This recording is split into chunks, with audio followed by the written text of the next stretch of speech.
Magandang hapon po.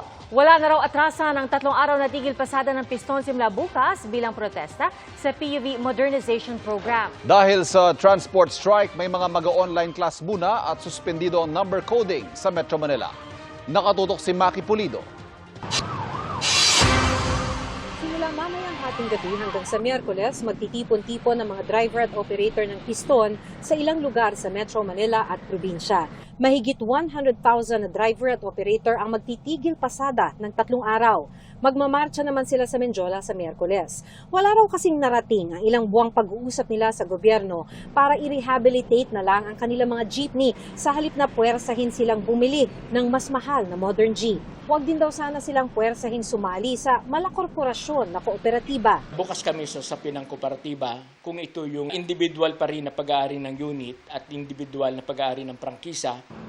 Sabi ng LTFRB, wala naman daw pilitan ng pagbili ng mga bagong jeep. Unang hakbang lang din daw ang pagbuo ng kooperatiba. Pag nakabuo na po sila, tuturuan po namin sila kung paano po yung fleet modernization program.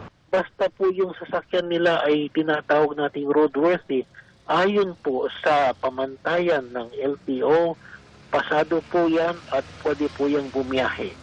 Sa Metro Manila pa lang, mahigit 700 ruta ang tatamaan. Piston pa lang ito, hindi sasali ang ibang transport group. Para sa ilang pasahero, hassle ang tigil pasada, pero naiintindihan daw nila ang mga tsuper. Alam ko naman sa sarili ko na may ibang way para makapunta sa pupuntahan ko eh. Pero yung hanap buhay nila, nakakainin nila sa araw-araw. Gusto ko naman po yung modern jeepneys para sa lahat. Kaso nga lang po, since super mahal, I understand naman po na talagang may ibang drivers na hindi naman nila afford. Para sa GMA Integrated News, Maki Pulido, nakatutok, 24 oras. Mga kapuso, manatili nakatutok sa balita anumang oras. Mag-subscribe sa GMA Integrated News sa YouTube. At sa mga kapuso abroad, samahan nyo kami sa GMA Pinoy TV at sa www.gmanews.tv.